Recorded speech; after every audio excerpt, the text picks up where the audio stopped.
Hey guys, welcome back to the channel. Thanks for tuning in again. As you could probably see, the bike is not on its original scissor jack lift, but it is on a pneumatic table lift. I was doing a little marketplace searching over the past couple days, and this lift popped up on Facebook, and it was a really good deal.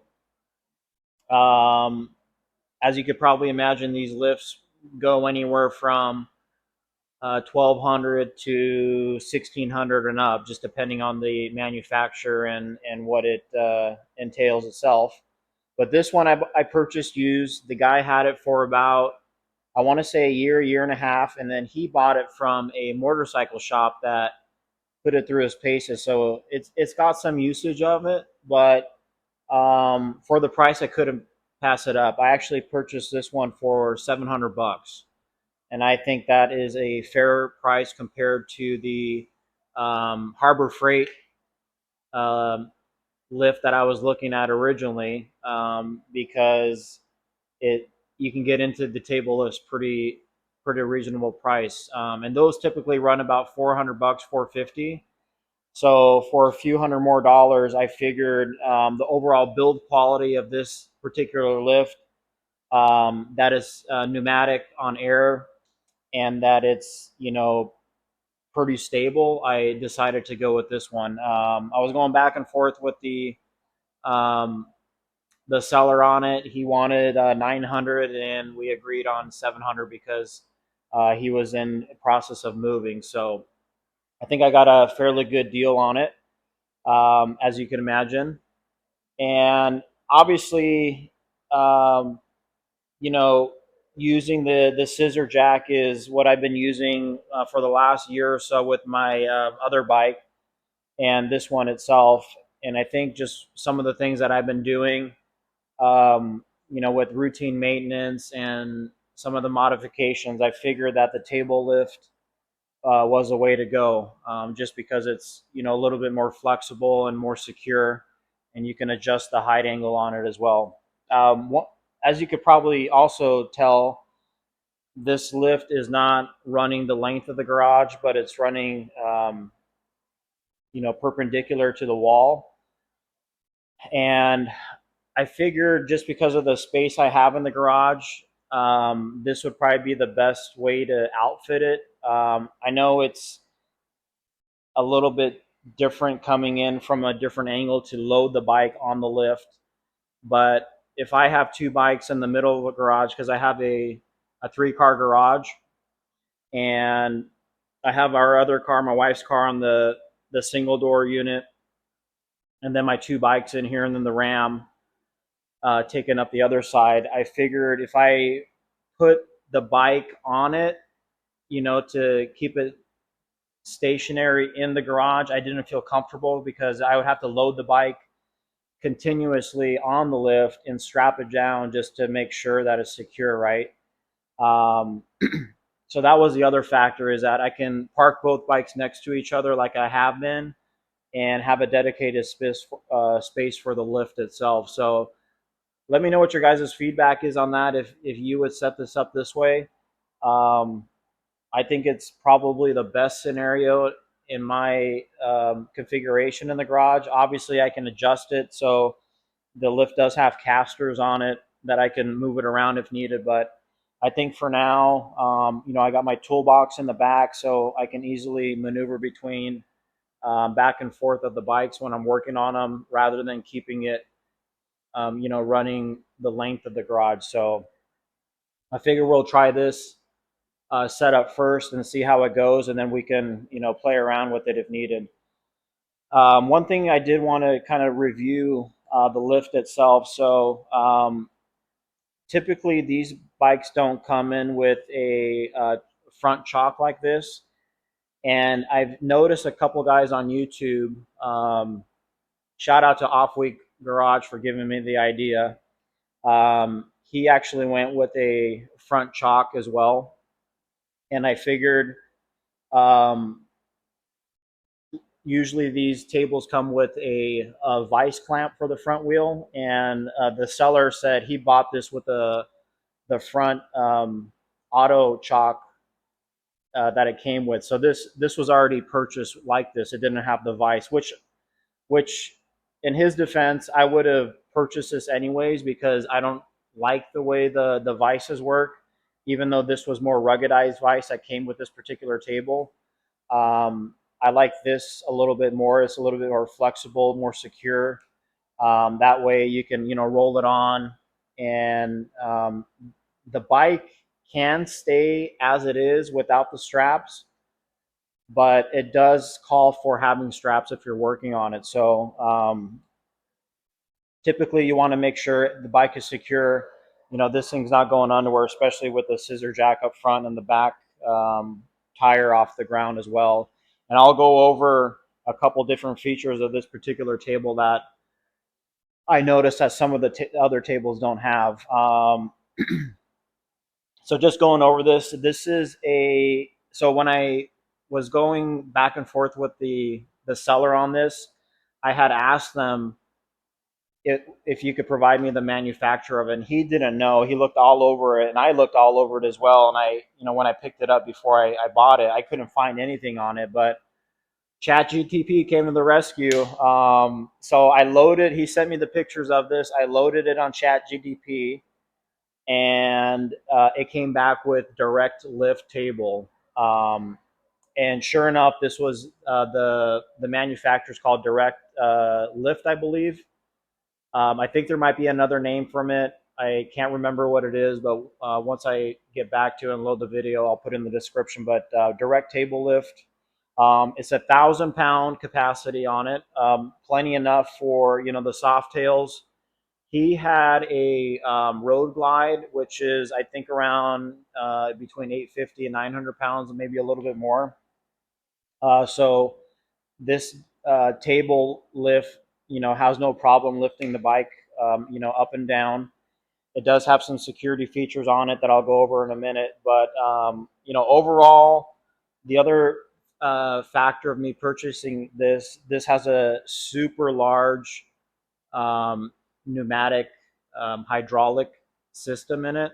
It uses air, obviously, no hydraulic fluid, but I guess the pneumatic arm on it's pretty solid, right? A lot of the table jacks that you see are very small. So this one I felt is more ruggedized. Just the overall build quality is pretty good.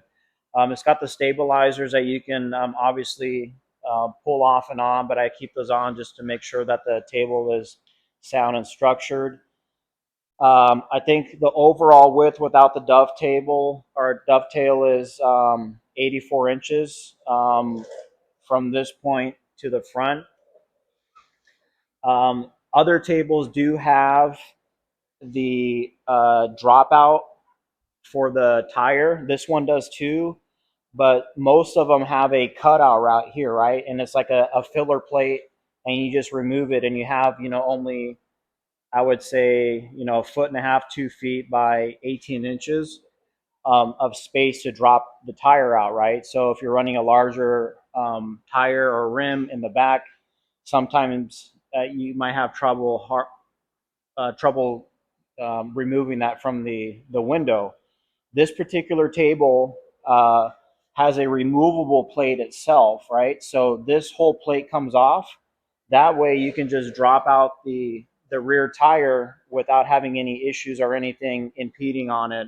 So it's a lot more flexible in that case. So I really like that feature on it as well. That was actually my biggest buying point of that, is it had that feature. Because when I looked at it on Facebook, I didn't see a window for a dropout on the tire.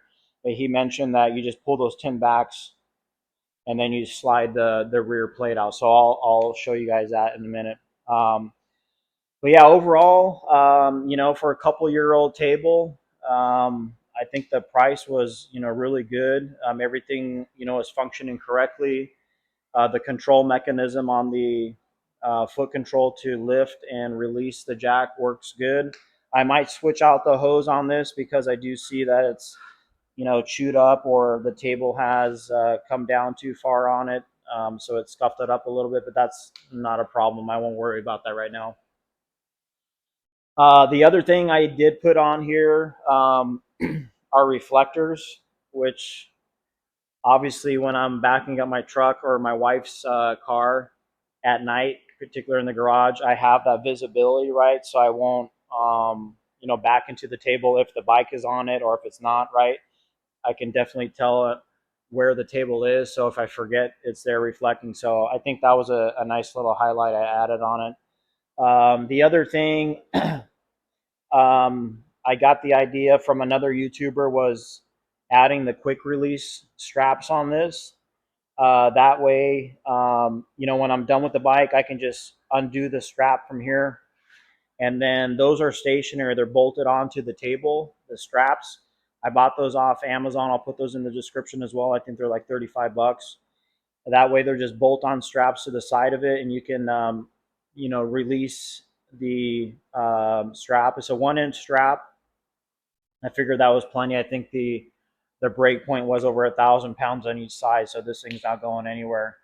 But I think that was a good idea. That way, you're not looking for any straps. It's tied to the table, and you can easily collapse the strap and get the bike on and off.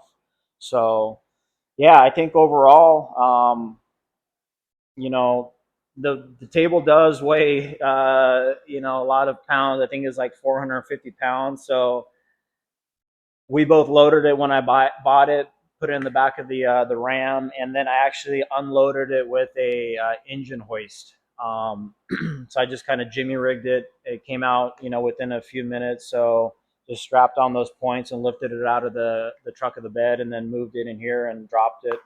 My wife helped me, move it around a little bit, but yeah, it went in place pretty easy. So yeah, let me know what you guys think on the table itself. I know, typically I've seen a lot of garage guys just do the scissor jack because it's below $100, and it does pretty much the same thing on it. But if you are in the market to buy a table, if you got some disposable income, if you don't need a pneumatic table on air, the Harbor Freight one is really good.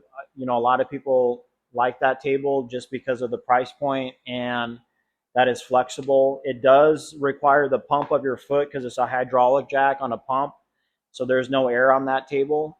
But the price point, again, you can get them up below $500 new. Or when I was looking for this table on Facebook, people were selling them, within $50 to $100 less than retail. So, look on Facebook Marketplace or OfferUp, Craigslist, one of those guys, and you can find one. But yeah, if you can, pick up a pneumatic table. It's just a world of difference because the bike lifts up quick, it drops down quick. Just the flexibility of it, right?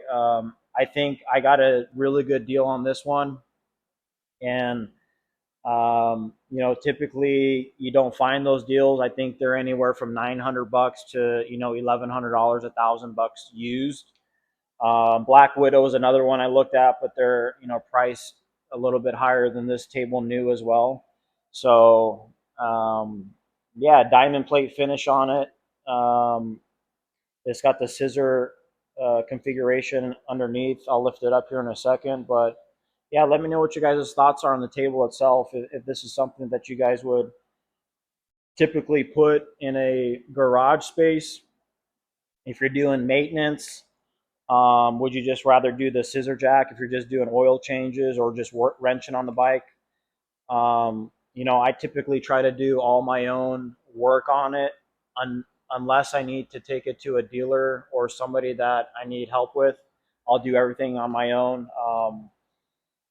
So I think this particular scenario on the table, I feel was a good decision to move forward. All right, so we'll start with the foot control. So the foot control actually is pretty interesting because I kind of knew how it operated, but basically to lift it, you're going to press the front top of it, and to lower it and release the air, you're going to press down on it. So up is up, down is down.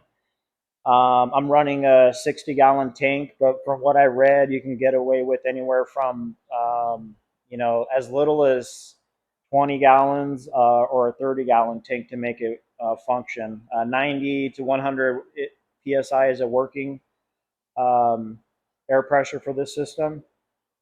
And yeah, I just have it hooked up to my compressor um, hose here on the back that is teed off, and then run the line up here. So to lift it, like I said, just press up on the top, and it lifts up pretty quick. Um, I think the height is 34.5 inches. And then we have a locking mechanism here, right? So once you have this, depending on the height that you want to set at, because there's, let's see, 1, 2, 3, 4, 5 different heights adjustments. Once you have the desired height, you're going to hit the release of the air, and that's going to drop the table. It takes a second, but now it's locked in place, and then you move the pedal to the metal so it doesn't bleed any more air out. And this particular table, along with many of them, have a fail-safe mechanism in it. So if for any reason you disconnect the air hose here, it's still going to keep the air pressure in it. So you always want to make sure that you have your locking mechanism in place. But if you forget for some reason and unplug this, it still will stay up without the hose being attached, which is good. But yeah, it went up pretty quick, right? So depending on where you want the table to be from working on the bike, right? Oil changes, you can get your creeper and work around here on it. The ramp comes off pretty easy. And then, as I mentioned, to access the drop table for your tire, right? Pull those pins back, and then this comes off, right? So I think that's a really good feature, right? So as I mentioned, typically in most tables that are out there that I've seen, this does not come off. This would stay in here, right? Go the length of the tire, and then you have a cutout window to drop the tire in place, right? So I like this particular table that you can just remove the whole thing, and then you don't have anything obstructing it to remove the tire itself. So I think that's a plus on this particular table. So if you guys have any feedback on it, let me know what you guys think. If you would particularly choose this table that has that feature, right, to take the dropout completely out.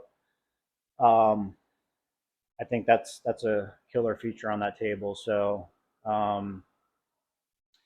yeah, so basically, if you want to drop the table down, let me put this back in here real quick. And this just slides in here, and it's got 2 sliding racks, safety pins.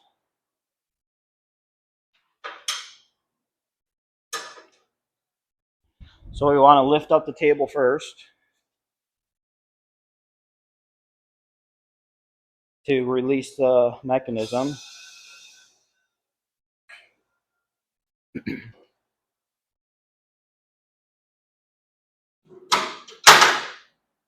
Close that off, and then we can just hit this button. It's going to release the table. It has, I believe, like a safety mechanism that it doesn't just drop down in case you need to move that safety bar out. Give you a little bit of time before it starts going down, but yeah, pretty quick, right? I think it's fast. I mean, let's lift it back up again. So we can lift it, say, a little bit less. If you want to have the table down lower. to lock it in place. It's locked in place, and when it's locked, it's gonna pull all the air out of it, right? But I typically just keep it in the middle. That way, it doesn't release all the air in the pump itself, and it keeps it, on the pump rather than having all the weight on that bar.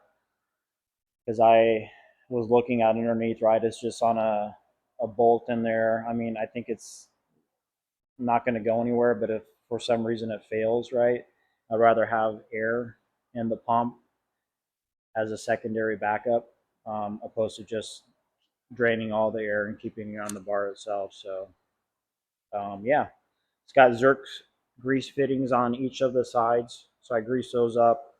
I put some lithium grease on the rollers. Cleaned it up a little bit because it was just dirty. Washed it. Um, yeah, I don't know what else um, I can mention on it other than, I'm super excited about it. I think it's going to be a good addition, um, for working on the bike. And also, if I got any friends that want to come over, if they need to, work on their bike or, have some extra room to maneuver around what they need to, they're more than happy to use a table. So, yeah, let me know what you guys think on the table. I'm trying to keep this video short. I got a couple things cooking. I think what we're going to do next is we're pulling off the wheels. I'm going to powder coat them a different color. And I know most of you guys are probably like, why? Keep it bronze with the white, but I'm going still for the white, gold, black look. So I won't let you guys in on it what color I'm doing the wheels until I get them back. That should happen in the next week or two. So another video is going to be coming up real soon. I'm doing a couple things with the blinkers up front. I'm going to change those out, make it a little bit more cleaner. So I think that's going to be my next video after this one. I just haven't had time to do it because obviously the video editing that I'm still getting used to it. It's taken me a little bit longer than normal. So thanks again, guys, for actually providing some feedback on the background noise, because going over the last couple videos I was doing, the background noise does supersede me talking over it. So I think going forward, I will not have the background music while I'm talking, but maybe just keep it in place when I'm doing, um, fast forwards or, going real quickly through the video. So appreciate the feedback on that. This is a new learning process for me as well. So just hang tight. I'm trying to get, more comfortable and, do the edits a little bit better each time, but your guys' feedback definitely helps. So let me know what you guys want to see on videos, up and coming. Right now, I'm kind of just focusing on getting this guy up to where it needs to be. If you guys haven't taken a look at that short video I did a couple days ago, I got some other goodies on the table as well, that you guys will be really happy about. So a lot of changes with the setup, more for canyon riding, aggressive riding itself. There's going to be some changes with the suspension, so that's going to be in another video as well. So stick around. Appreciate you guys joining in. If you haven't, like and subscribe. And let me know what you guys think. Always welcome to feedback and comments. And appreciate you guys watching the videos. Till next time, guys.